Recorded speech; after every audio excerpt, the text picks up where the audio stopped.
पाकिस्तान। मैं सबसे पहले जुल्फ़ी बुखारी आपको और वर्कर्स वेलफेयर फ़ंड के अंदर आपकी टीम को, जो पोपल साहब नहीं है आज, उनको आपकी सारी टीम को आज खराज तहसीन पेश करता हूँ कि ये जो आपने आगाज़ किया है 25 साल पुराने प्रोजेक्ट को रिवाइव करके आज आपने ये सब रियलिटी कर दी और लोगों के लिए तैयार कर दिए हैं फ्लैट्स और जो घर हैं।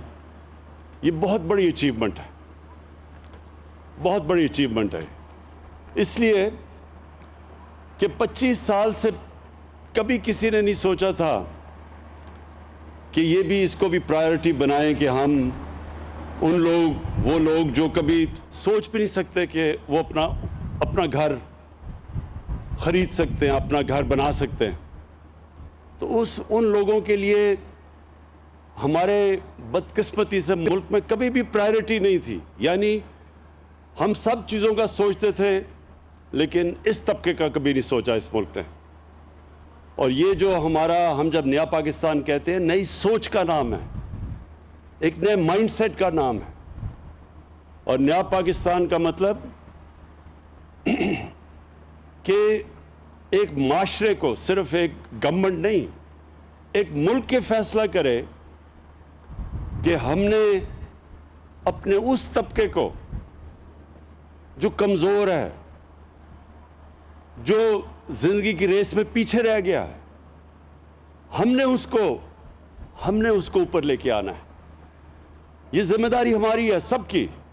और गवर्नमेंट सबसे पहले अपने एक्शन से ये साबित करती है कि वो एक नई सोच ले आई है, एक नया तर्ज हुकूमत ले आई है।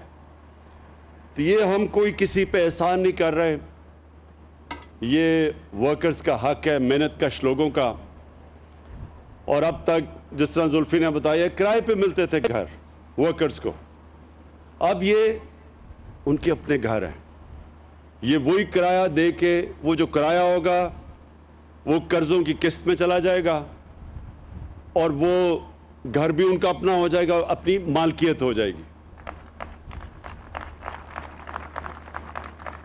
और हर इंसान जानता है कि कितना एक अपना घर होना सबसे बड़ी नेमत समझी जाती है।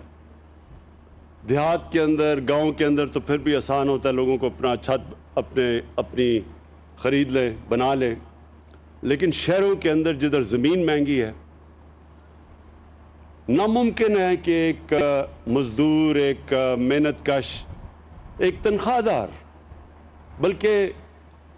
बल्कि पुलिस वाला, बल्कि जो गवर्नमेंट सर्वेंट्स हैं, जो क्लास 4 के हैं, क्लास 6 के हैं, नामुमकिन है इनके लिए कि ये कभी भी इतना पैसा इनके पास हो कि अपना घर ख़रीद सके शहरों में।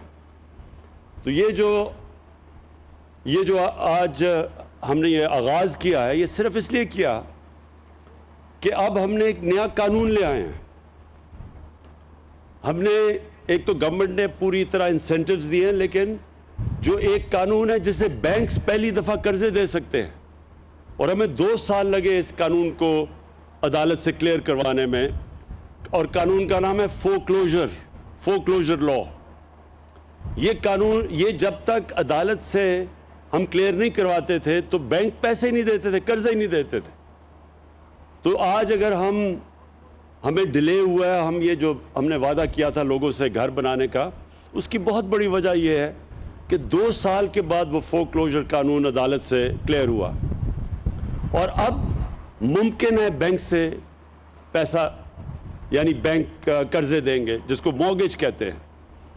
और ये कभी भी ना हम कर सके अगर बैंक्स इसके अंदर शामिल ना हों। तो अब बैंक्स पूरी तरह शामिल हैं। और मैं आज इधर से स्टेट बैंक गवर्नर रज़ा बाकर को ख़ास तौर पर फिर से ताकीद करता हूँ कि सारे प्राइवेट बैंक्स को, जिन्होंने वादा किया हुआ है कि तकरीबन 380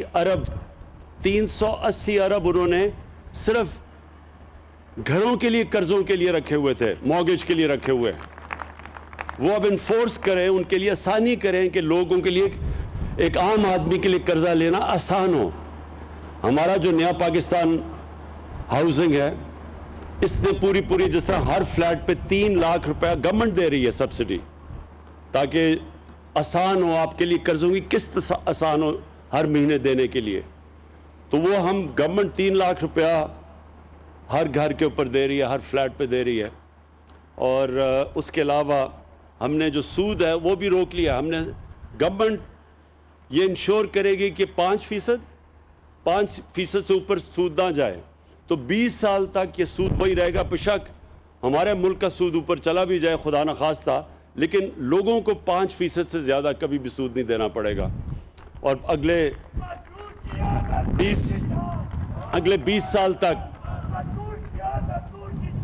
20 साल तक आपके पास मौका होगा आहिस्ता ये कर्ज़ों की किस्तें देने का। और ये आज आगाज़ है। 1500 फ्लैट्स, अब अगले फेज़ में फिर से 1500 फ्लैट्स और फिर पेशावर में और सारी जगह काम शुरू हो गया। हम पूरा आपके सामने जनरल हैदर आपको बताना चाहिए कि अब किधर किधर हमारे सारे पाकिस्तान में नया पाकिस्तान के हाउसिंग शुरू हो चुकी है। और हर जगह क्योंकि हाउसिंग की कमी है, बड़े कम लोगों के पास अपने घर हैं, तो इसकी बहुत बड़ी डिमांड है। लेकिन इंशाअल्लाह ये जो आज आगाज़ हो गया है, मुझे खुशी इस चीज़ की ये है कि एक पहली दफ़ा हम अपने उस तबके को, जो मैं फिर से कह रहा हूँ, जिनके पास कभी भी कैश नहीं होता था घर लेने का, पहली दफ़ा वो तबका अब अपने यानी सबसे बड़ी ख्वाब होती है कि मेरा अपना घर हो। तो इंशाअल्लाह ये अब शुरू हो गया। और हम आपको मैं यकीन दिलाता हूँ कि जैसे जैसे हुकूमत के पास हमारी आमदनी बढ़ती जाएगी, हम और ज़्यादा पैसा लगाते रहेंगे इस हाउसिंग के ऊपर। हम और ज़्यादा मौका देंगे कि हमारे वो लोग तनख्वाहदार मेहनत कश लोग, वो उनके लिए आसान हो अपना घर ख़रीदने के लिए। और ये मौके, ये मैं फिर से समझा दूँ, ये शुरू में जुल्फ़ी ने कहा कि हम घर बांट रहे हैं। कोई भी दुनिया की हुकूमत, हम तो छोड़ें, जो अमीर तरीन मुल्क भी हैं वो भी कोई घर बांट नहीं सकता। लेकिन हम आपके लिए आसानियाँ ये पैदा कर रहे हैं कि आसान जो किराए आप देते हैं, उसी किराए की जगह आप किस्तें देंगे और आपका घर वो 20 साल तक आप किस्तें देते जाए, लेकिन घर आपका अपना हो जाता है। मैं आखिर में जो हमने मुल्क में जो कंस्ट्रक्शन इंडस्ट्री की मदद की है, ये पहली दफ़ा पाकिस्तान में कंस्ट्रक्शन इंडस्ट्री के लिए हमने आसानियाँ पैदा की हैं। ये ख़ुद हर हफ्ते मैं मीटिंग लेता हूँ इसकी, कंस्ट्रक्शन की। आज पाकिस्तान में इसके बावजूद कि कोरोना की वजह से सारी दुनिया मुतासर हुई, सारी दुनिया के अंदर उनकी माईशत को नुकसान पहुँचा, अगर पाकिस्तान आज बचा हुआ है तो उसकी सबसे बड़ी वजह हमारी कंस्ट्रक्शन की इंडस्ट्री है, जो कि आज सबसे तेज़ी से आगे बढ़ रही है। आज सीमेंट की कीमतें ऊपर चली गई हैं, इसलिए क्योंकि सीमेंट की कमी हो गई है। आज जो सरिया है जो घरों में लगता है, उसकी अगर कीमत ऊपर चली गई है तो कंस्ट्रक्शन इंडस्ट्री चल पड़ी है। और इंशाअल्लाह आप देखेंगे कि ये जो हमारी कंस्ट्रक्शन इंडस्ट्री है, जो सारे मुल्क में इस वक्त तेज़ी से काम कर रही है, इससे सबसे ज़्यादा रोज़गार मिलता है। और क्योंकि हमारी एक नौजवान आबादी है, हमारा सबसे बड़ा मसला रोज़गार का है, इससे रोज़गार भी मिलेगा और इससे फिर मुल्क की दौलत में इजाफ़ा होगा, वेल्थ क्रिएशन। जब दौलत में इजाफ़ा होगा ही तो हमारे में वो कैपेसिटी, कुव्वत बढ़ेगी, जो इस मुल्क के ऊपर कर्ज़े चढ़े हुए हैं उनकी किस्तें वापस करने पे। तो ये कंस्ट्रक्शन इंडस्ट्री इंशाल्लाह एक ऐसा सेक्टर है जो अकेला ही पाकिस्तान की माईशत को भी उठा सकता है, लोगों को रोज़गार भी दे सकता है और हमारे मुल्क में दौलत में इजाफ़ा कर सकता है, ताकि हमारे ऊपर जो चढ़े हुए हैं कर्ज़े, उन कर्ज़ों को हम वापस करना शुरू करें। बहुत बहुत शुक्रिया।